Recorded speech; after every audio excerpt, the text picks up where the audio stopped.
देखो जी, सब पत्रकार बंधुओं का, सब साथियों का सत श्री अकाल। आपको सबको प्रणाम। आज बहुत ही शुभ दिन है। आज हम ज्ञानी जैल सिंह जी की जन्म जयंती को 5 मई को मना रहे हैं। नंबर एक। नंबर दो, जो महाराज जस्सा सिंह रामगढ़िया जी थे, आज हम उनको भी याद कर रहे हैं। और मेरे साथ आज उनका भी जन्मदिन है। मेरे साथ जो है हमारे ऑल इंडिया कांग्रेस कमेटी के एससी डिपार्टमेंट के चेयरमैन एडवोकेट हमारे राजेंद्र पाल गौतम जी भी हैं, जो पूर्व मंत्री भी रहे दिल्ली में। हमारे साथ सरदार इंदरजीत सिंह बब्बू, जो ज्ञानी जैल सिंह जी के ग्रैंडसन है। हमारी बहन निक्की राय जी, हमारे विधायक जी, हमारी बहन इंदु बाला जी, तमाम सीनियर लोग यहाँ पे पार्टी के इकट्ठा हैं। और शॉर्ट में 2-3 पॉइंट में रखना चाहता हूँ आपके सामने कि एक तो ये बीजेपी पार्टी जातीय जनगणना के लिए बड़ी मुश्किल से तैयार हुई। पहले राहुल जी को अर्बन नक्सल और पता नहीं क्या क्या मोदी जी ने कहा, अनुराग ठाकुर ने कहा, लेकिन अब भी ये पार्टी जो है जातीय जनगणना के नाम पे बेईमानी कर रही है। अभी इन्होंने 33 प्रश्नों का एक पर्चा निकाला है और हमारे कुछ साथियों ने उसको भरा भी है। उसमें प्रश्न नंबर 12 है, जिसमें पूछा गया कि मकान का मालिक कौन है। उसमें लिखा है SC/ST/अदर्स, तो उसमें बीजे ओबीसी का जिक्र ही नहीं किया। तो इससे ये जो अमित शाह है और मोदी है, इसकी नीयत पे प्रश्न चिन्ह लग जाता है। अगर इनको ओबीसी की जातीय जनगणना करानी थी, जनरल की जातीय जनगणना करानी थी, तो इस कॉलम में उसका एक तो जिक्र होना चाहिए। दूसरा, national commission of backward classes ने ये बोला है कि ओबीसी को 25% आरक्षण मिलना चाहिए, लेकिन ये आम आदमी पार्टी की जो सरकार है, जो ओबीसी और दलित विरोधी सरकार है, उसने इस पे बिल्कुल भी काम नहीं किया। और आज हम सारे सीनियर नेता यहाँ पे कांग्रेस के बैठे हुए हैं और इस बात की घोषणा कर रहे हैं कि इस आम आदमी पार्टी के खिलाफ एक बड़ा आंदोलन, जिसमें ओबीसी के लोग तो हिस्सा लेंगे, पार्टी के लेंगे, हमारे जो एससी के भाई है, इन्होंने भी फैसला किया ये अपने ओबीसी के भाइयों का समर्थन करेंगे, साथ देंगे और पंजाब में एक बड़ा आंदोलन खड़ा करेंगे और ओबीसी को जो 25% आरक्षण है वो दिलवाने की बात करेंगे। और इसके अलावा जो है बाकी हमारे गौतम जी जो है वो उसको बताएंगे। धन्यवाद अनिल जी।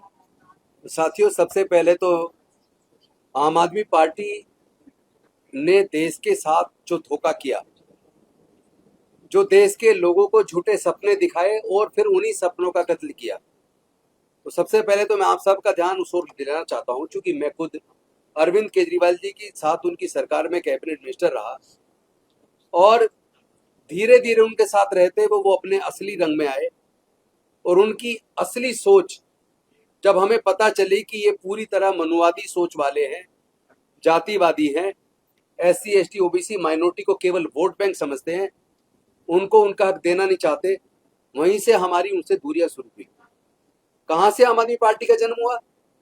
ये आम आदमी पार्टी का जन्म एक ऐसे आंदोलन से हुआ जो 2011 में महंगाई का विरोध करते हुए, महंगाई के और करप्शन के विरोध में एक आंदोलन की शुरुआत रामलीला ग्राउंड से हुई, जिसमें अन्ना हजारे और केजरीवाल जी के चेहरे का इस्तेमाल करके एक षड्यंत्र रच के आरएसएस बीजेपी ने एक आंदोलन किया।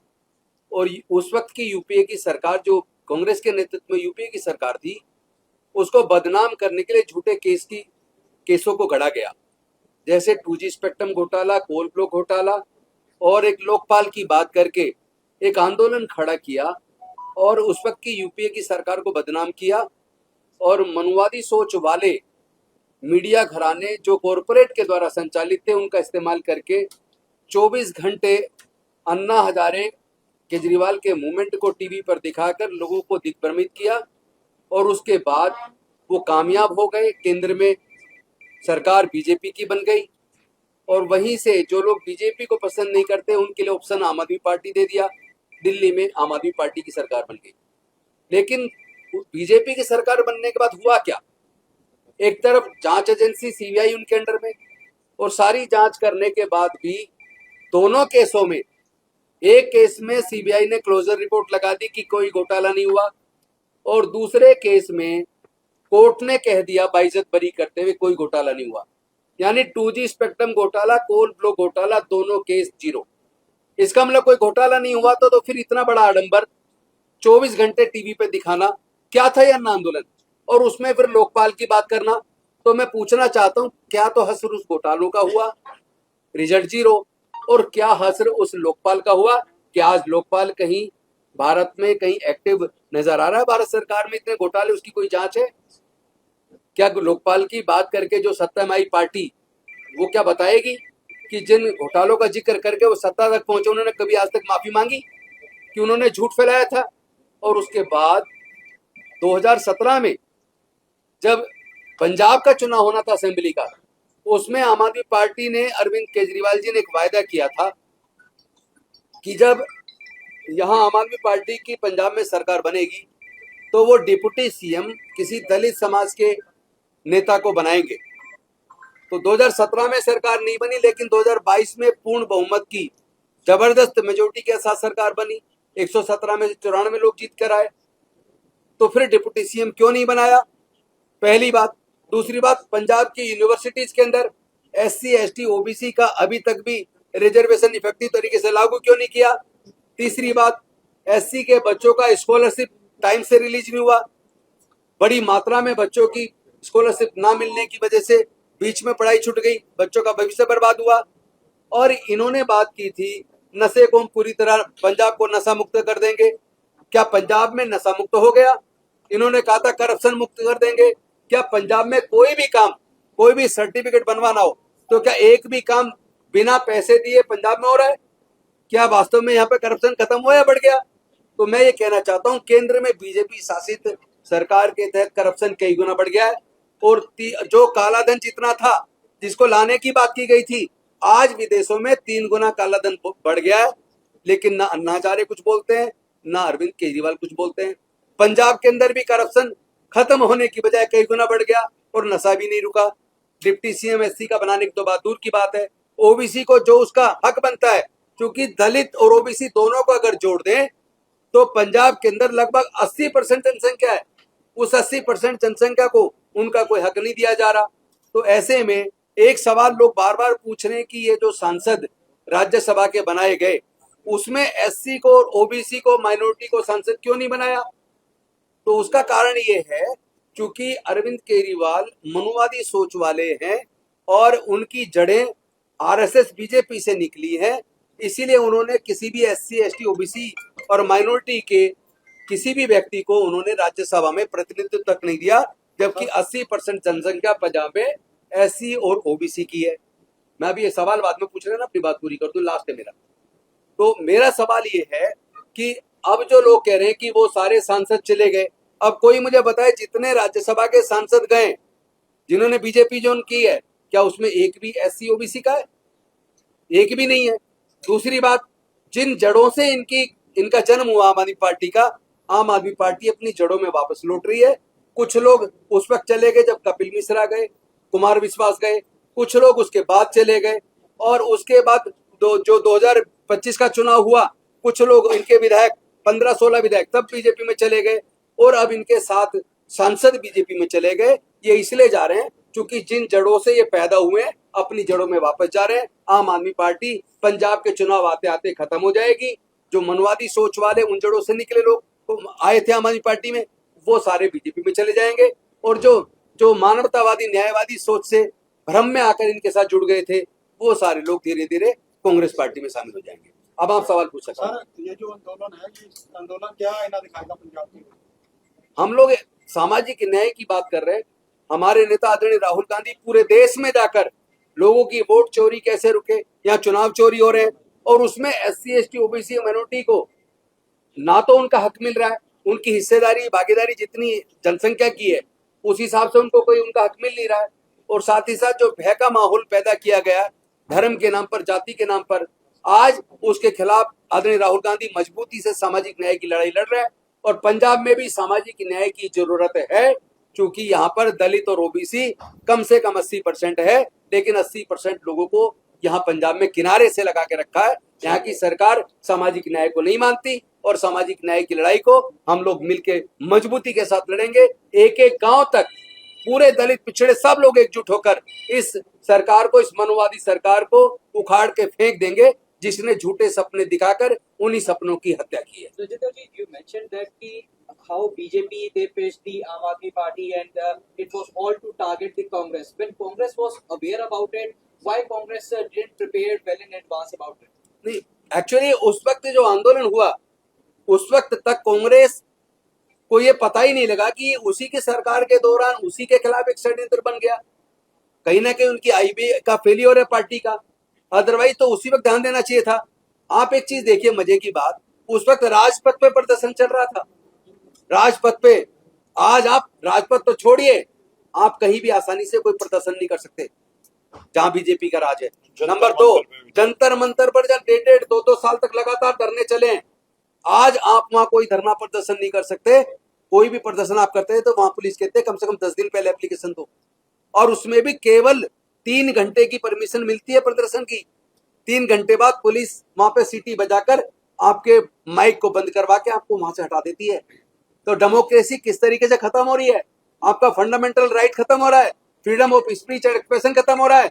अभी जो डाटा आया इंटरनेशनल फोरम से कि जो मीडिया की स्वतंत्रता के मामले में भी भारत पाकिस्तान से भी पीछे चला गया है, कुपोषण के मामले में और डेमोक्रेसी का जो स्तर है उस मामले में, करप्शन के मामले में, हर क्षेत्र में भारत का स्तर दुनिया के देशों की तुलना में गिरा है। हमारी कूटनीति फेल हुई है, हम लोग एक कंप्रोमाइज्ड पीएम के साथ हम लोग इस देश को चला रहे हैं, जिसने अमेरिका के सामने एक तरफा डील करके सरेंडर किया है।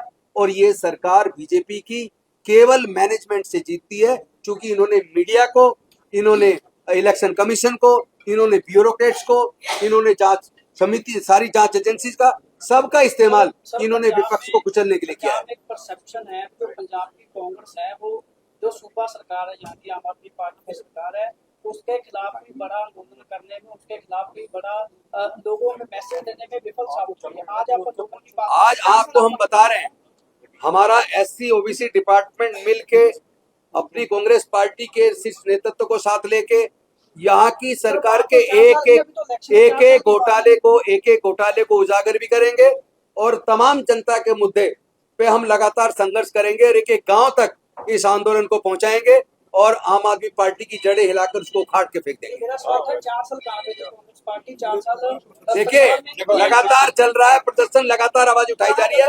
आप नहीं देख रहे क्योंकि मेन स्ट्रीम मीडिया बीजेपी के लिए काम कर रहा है और पूरा इतना बड़ा धन वो जो मीडिया को जो या सरकार देती है प्रचार के लिए, इसीलिए यहाँ जो प्रदर्शन करे गए वो दिखाई नहीं दिया आज तक मीडिया। प्रेसिडेंट जो पंजाब के प्रेसिडेंट है, उनके ऊपर एलिगेशन लगते हुए भगवंत कुमार के साथ मिले हुए हैं।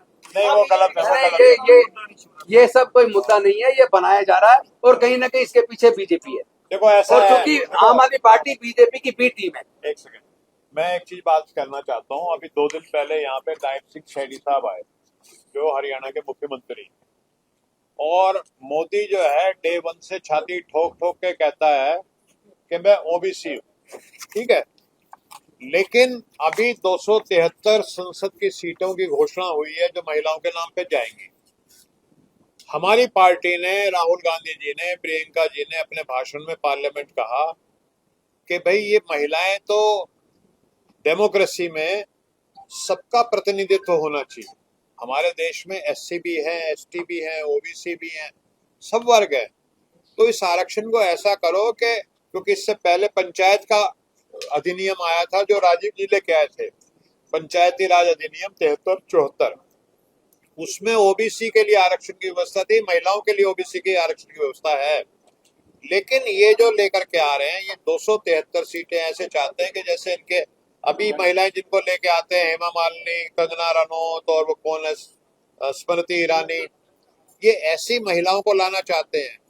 और हमारी पार्टी का डे 1 से ये है कि अगर इसमें एससी, एसटी, ओबीसी जो हमारी बहनें हैं, जो काम करती हैं, जो खेतों में काम करती हैं, जो मजदूरी करती हैं, अगर उनका प्रतिनिधित्व नहीं हुआ तो ये लोकतंत्र का फेलियर होगा। लोकतंत्र का मतलब ये है कि हर वर्ग का equal as per their population participation होना चाहिए। तो हमारी पार्टी ने ओबीसी महिलाओं के आरक्षण की भी बातें इसमें रखी हैं जिसमें चाहे आम आदमी पार्टी हो, चाहे ये मोदी जी की हो, चाहे नायब सिंह सैनी हो, ये इस पे कुछ बोलते नहीं है। ठीक है, थैंक यू।